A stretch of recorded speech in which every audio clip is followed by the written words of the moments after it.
Hello there. You're welcome to today's talk with Teacher Swanta. So there have been a lot of conversations regarding learning and how it is still going on even with the pandemic and all that. And finally, ASUU has come out to give their own. And we have been reading from Punch about what they have to say regarding e-learning happening in our universities. And that's what we're going to discuss today. According to Professor Biodun, the ASUU Chairman, he said that e-learning cannot work. And let me find the reasons that he gave from Punch and read them out. All right, the first reason he gave was that teachers are not qualified and don't have the required skills to execute it. Did you hear that? Yes.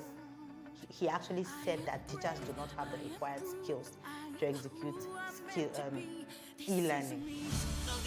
Now, the second reason he gave is that they will water down quality of content and presentation. They will water down quality of content and presentation. All right? The third reason he gave is that e-learning requires special skills and training, and reorientation of lecturers will take time for them to attune their minds. Okay, he's saying that it will take a lot of time for lecturers to be retrained and for reorientation to happen, enough to attune the lecturers' minds to be able to execute e-learning. And then he said also that content generation will be watered down, as in what should go into content is different from loading students with materials, right? And that what the students cannot digest, maybe it will now become the case of garbage in, garbage out. Yeah, he said that, garbage in, garbage out. So we're going to address these concerns that he raised and these reasons that he gave regarding it not working. But before we do that, I just wonder though, why are we surprised? I have seen people trying to have various conversations about what he said and stuff like that, and some people are even sad. The person that actually shared the link to this news with me had an emoji of a heartbreak attached to the link, and I'm like, why are we surprised? Why are we shocked? Why are we... This is not news. Yes, this is not news. So, but yeah, let's talk about it first. Let's discuss what this is about. Now, are you really surprised that our lecturers do not have the skills they need for e-learning to happen? See, these are the problems we have been talking about over time, about the fact that there's a fault in the system. Like ideally, for someone to reach the level of being a university teacher, let me use teacher for emphasis. For someone to get to the point of being a teacher in the university, there are just some basic skills that person should have. Ideally, whether we want to accept it or not, ideally, for someone to get to that level or to get to that point, there has to be some basic things, skills that teacher is supposed to have. And those skills include tech savviness. Yeah? I mean, you should be able to manipulate technology to be at that level of teaching, because it is expected that those that you will be teaching, you should be able to use some of these things, these devices, these technological... You get what I'm saying? You should be able to use these devices to teach what you're teaching. You get, because your students are also supposed to be to understand, to know how to use these devices, not just to you. But then it's expected that as you teach, you employ the use of some of these devices to teach. So some of these basic skills, it is a basic skill. Before you get to the university, it is believed that you would have known how to use these things. I mean, it's not rocket science. I'm getting up in my feelings. I'm just saying, it's not rocket science, right? So for the ASUU chairman to come out and say that his lecturers do not have the skills required to execute e-learning, it tells you that, man, there is a problem. Without shame. He's saying it without shame. I mean, it should be embarrassing. Really, who is at fault that these teachers do not have these skills? For me, I am thinking that it has to do with the schools that they came from. And we were having a conversation with some teachers, and we were talking about the need to reinvent ourselves and stuff like that during one of the conferences that I was speaking at. And we talked about the importance of,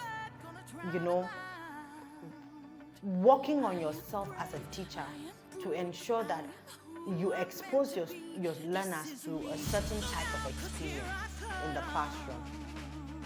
I mean, what are the methods that we use? I mentioned that most of us, right, we did not know what PowerPoint, what research, individual research, group researches,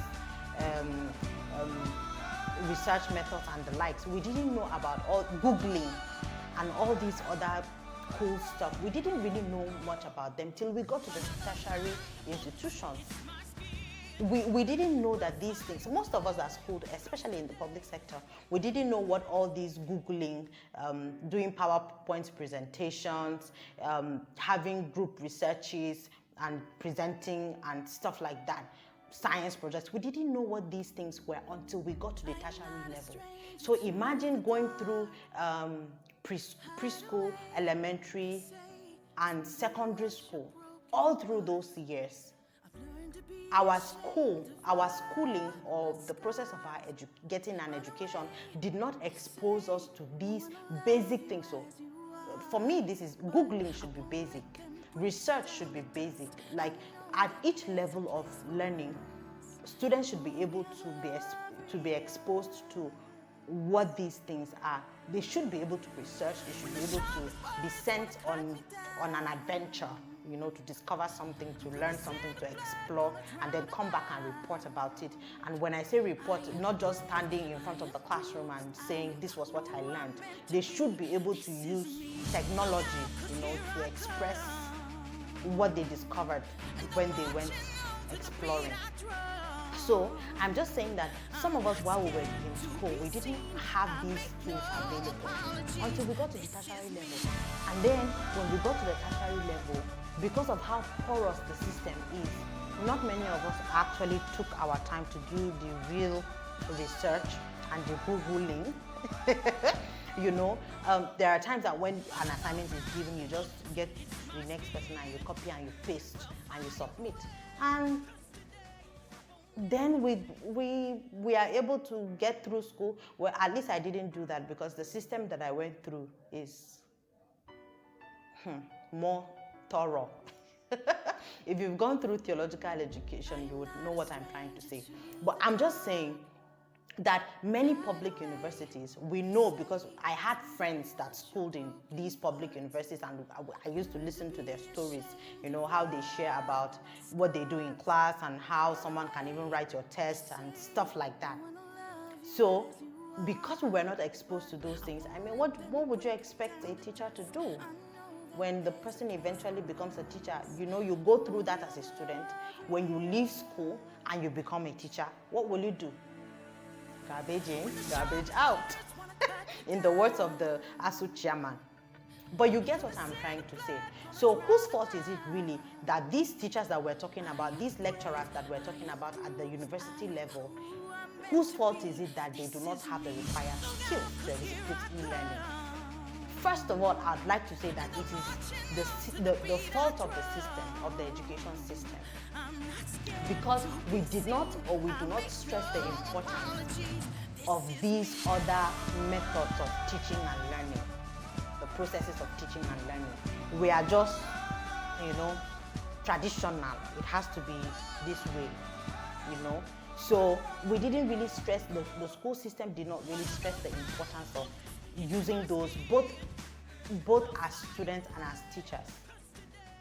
So it wasn't really necessary skills for them to get. I'm not saying they shouldn't have gotten the skills, so don't get me wrong. I am just saying that who is to blame? Number one is the system itself that produced them as teachers and that allowed them to now become teachers without those skills, because those skills are basic. You get? The second thing that ASUU Chairman talked about was that e-learning, because it is virtual, that it will, let me read it, that it will water down quality of content and presentation. What does that even mean? I mean, as teachers, we're supposed to be versatile. We are supposed to know how to apply various methods to pass across content. So if the method to use at this point is electronic, I don't see how it will water down content. In fact, it should even send us on a journey of discovery on how we can be creative enough to make it appealing to our students. Yes. So what is this watered down content and presentation? Wait, the content that is being presented in our lecture halls in the universities, really, what is it? Is it not handouts? Let's talk it now. Is it not handouts that are handed out? Handouts that may not even have been reviewed for years, right? A teacher will just sit down and ensure that handout is written. If it's time for a course to happen, goes to class and insists that all students must get that handout. If sometimes they will not even come to class to present that handout. So which presentation are we talking about? It will water down content and presentation. Really? What are we even saying? We have heard of the stories, we know of how classes happen at the university level, in public universities, that is. Please don't start with the argument of some, and we know that there are exceptions. We are not talking about those exceptions. We are talking about those that are actually not doing what they are supposed to do. So we know of lecturers that will come to class and just give handouts and make money out of that handout and ensure that everybody, well, it's up to you to have it or not to have it, but on the day of exam, you know what to do. I mean, then what they give you is what keeps being recycled.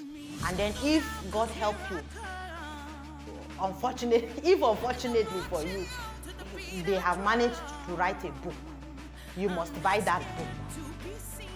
You must buy that book. Even if that book will add to your life or not, you must buy that book. And you must, because it will be a requirement for you to pass or fail the course.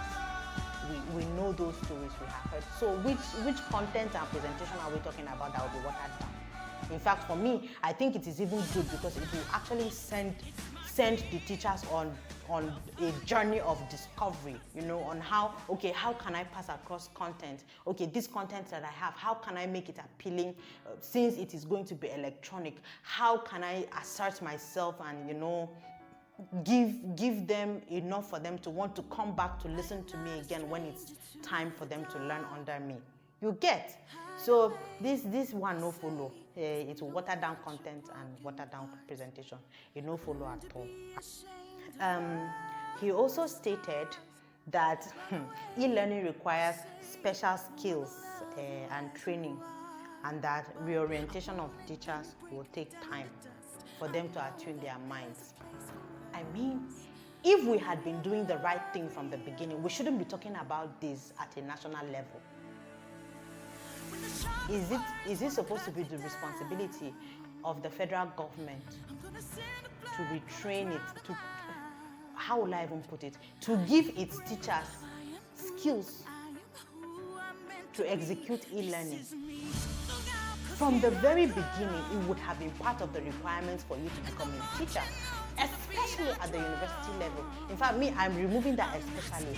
For you to even be a teacher at all, you should be able to have these basic skills. Manipulating a computer, using Microsoft Office, sorry. You get what I'm saying. All these things, it shouldn't be something that we're talking about right now. at the national level. That now, if we're going to execute e-learning, we will have to now give these teachers that are supposed to be teaching at the tertiary level, that is like the highest level of education. It's like you don't understand. That's like the highest level of education. We are now supposed to give them basic skills to be able to execute e-learning. It is a shame now. It should be embarrassing. But the man, he said it. He actually said it because, well, we don't have shame. Because we don't have shame. So that it's going to take time to give a reorientation and to help attune their minds to e-learning and give them the skills that they need to execute e-learning. And so that means that because of that now, e-learning cannot work. How does that even sound? Does it even make sense? Why would someone... Then why are we teachers? I mean, we're supposed to be problem solvers. As we are problem solvers, we are teaching our students or our learners how to also become problem solvers. So this issue of e-learning now, we cannot solve it. We cannot solve it. Like we can't solve it. So if the system was not bad, if the system had done what it needed to be done, we will not be having this conversation. We will not be talking about a lecturer at the university level not having skills to execute e-learning. That is the truth. So, like I said, it starts from when you are a student.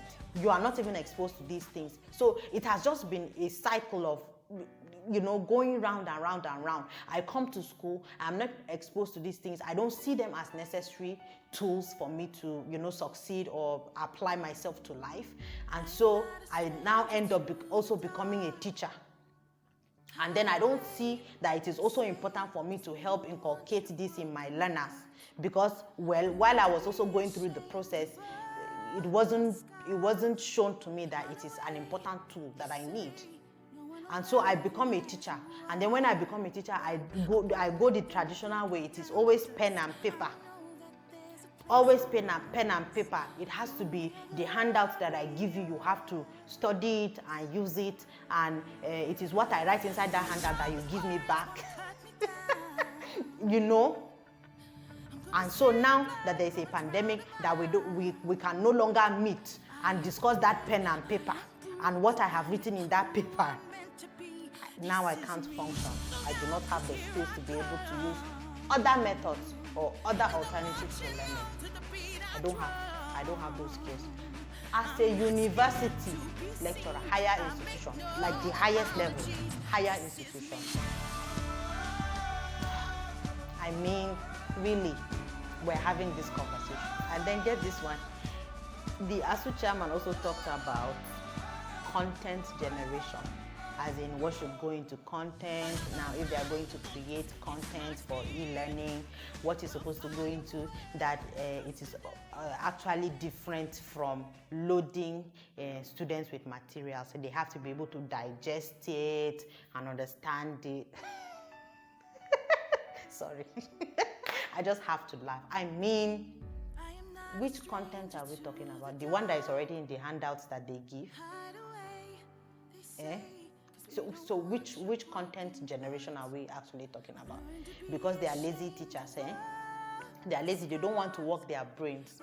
What they took years to study in school to become specialists, let me do this in quotes, to become specialists, because for you to be a master at it, if you have a master's degree or if you have a PhD, it means that is your area of specialization.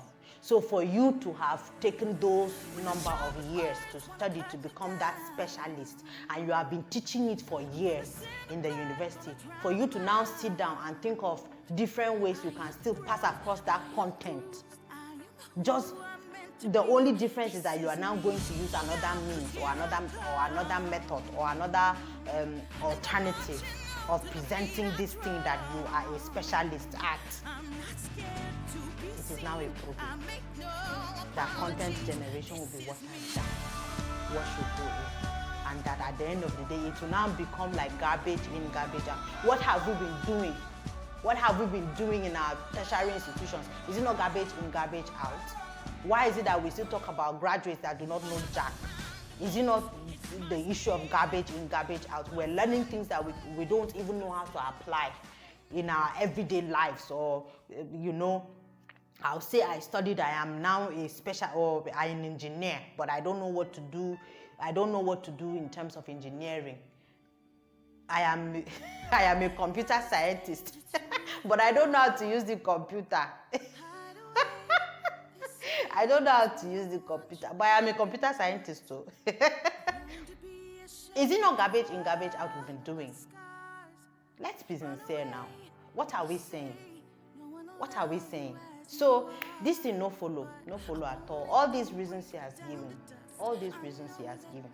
they are not it. They are not. It is not our. Whose fault is it?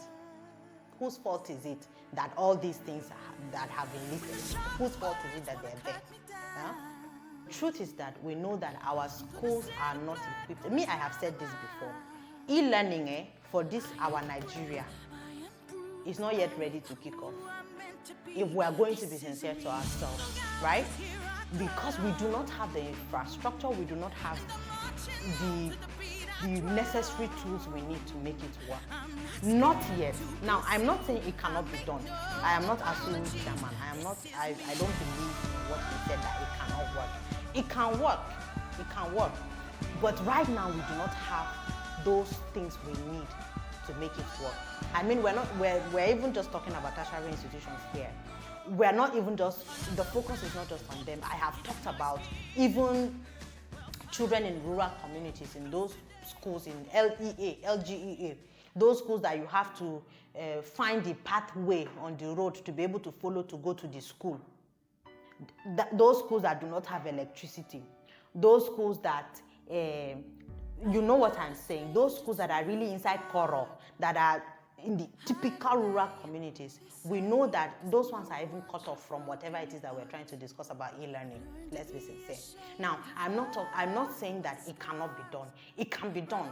That's why we are creatives. That's why we're supposed to think of ways it can work.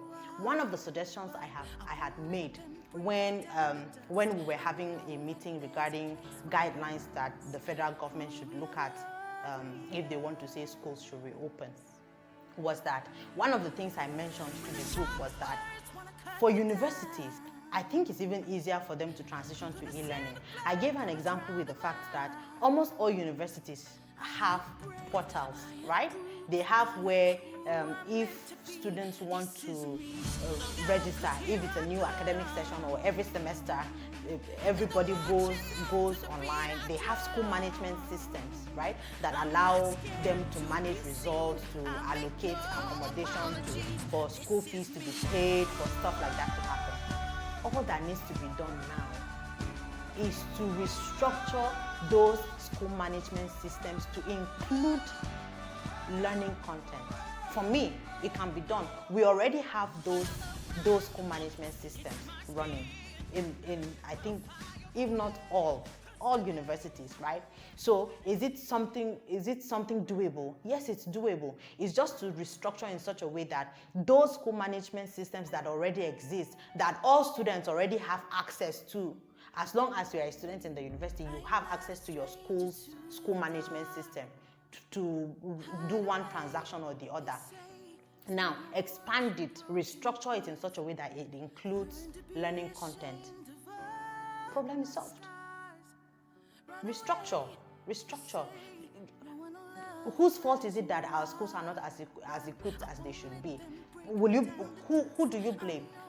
The budget. What is the budget on education? What really? And all the ASUU strikes that they keep going to. When they go, what are the demands that they usually make? When are those demands usually met? When they are met, who implements? Who does what? Who does what? Well, how many schools can boast of having efficient computer rooms? How many universities right now, public universities, can boast of having projectors in all their lecture halls? And how many can actually boast of their lecturers using those projectors every day they come to class to teach? How many? So we already know that there's a problem. but it can be done. E-learning can work if we want it to work. If we put in all the necessary work that we need to put in for the thing to work, it will work. It can work. Yes, it will not be able to reach everybody, especially my dear children in rural and disadvantaged communities. It might not reach them now, right? But it is doable. It's possible. It's very, very possible. It can be done. But for universities, they do not have any excuse. I mean, what have they even been doing all through this time? I mean, this pandemic didn't start today now. It started since when? So what have they been doing with this time? I thought that from when it started, conversations would have started on, okay, so what do we do now with the pandemic? What do we need to do to ensure that we do this and this and that and that? They had enough time to have meetings and come up with solutions. We have the resources in this country. We have the manpower. We have human resource. Is it not just some few weeks ago that we read that a parent developed an app in order to teach his child mathematics? Because of the lockdown, he had time. He used it to create an app. I mean, we have the resources. We can come up with solutions to these problems. But are we having the right conversations? Are we proactive enough? It is now that the thing is becoming serious. That you are just coming out to tell us it cannot work. Goodbye. Like, it can't work. So it can't work once your mindset is that it cannot work. So you don't even want to give it a try. You don't want to look for a way to make it work. You're just coming out to say it can't work. So what have you been doing from March to now? This is June. March, April, May, June. What have you been doing? By now, there should have been conversations going on. This is what we need. In fact, you would have come out with a solution now to say that, okay, this is what we have decided to do. The process might be slow. Implementation might come slowly, but we cannot just say it cannot work and that's it. How about now?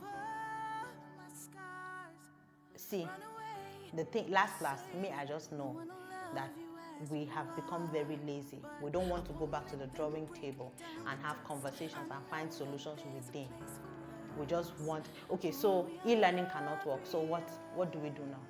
So if away from coronavirus, if something else happens now that will necessitate that we don't still go to school physically, so it means that's all.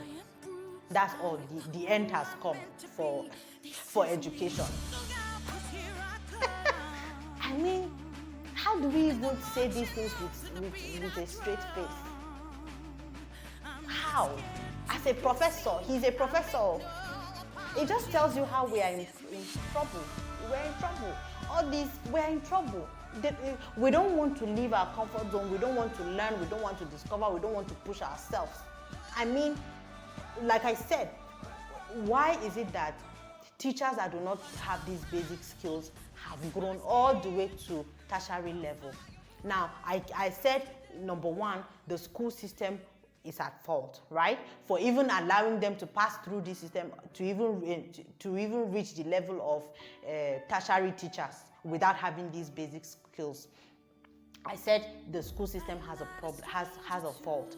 But then the teachers also have a fault. I mean, why won't you want to improve yourself? You call yourself a professor, a professor, you have a master's degree, you have a first degree. You call yourself that, a teacher of higher learning, but you do not have those skills. Who are you waiting for to give you the skills, if not you? What do you do? Like, why do you have to remain so, what's the word? So backward. It just has to be this way. You all only come to class, terrorize your students, and you go away without improving on yourself. And then money that we're supposed to use to build more infrastructure, to worry about education reaching various more children and stuff like that, we will now be using it to retrain you, to give you basic skills of executing e-learning. How about Jama? Let's look at this thing now. Does it even make sense? You as an individual, continuous professional development, what do you do with yourself? That at this point we are having a conversation about you not having the required skills to execute e-learning. You are a higher institution teacher at the highest level of education, but you do not have the basic skills to execute e-learning. I am sure some of them that even have email addresses, they don't know the last time they checked their mails. No. Anyway, that is what I wanted to rant about today, as it did do me. So thank you for sticking around. Thank you for watching. Please do not forget to subscribe and follow me on all my various platforms for more conversations, and I look forward to engaging with you and hearing your views about some of the issues that we talk about regarding education. So see you again next time. I am Teacher Swanta. Bye.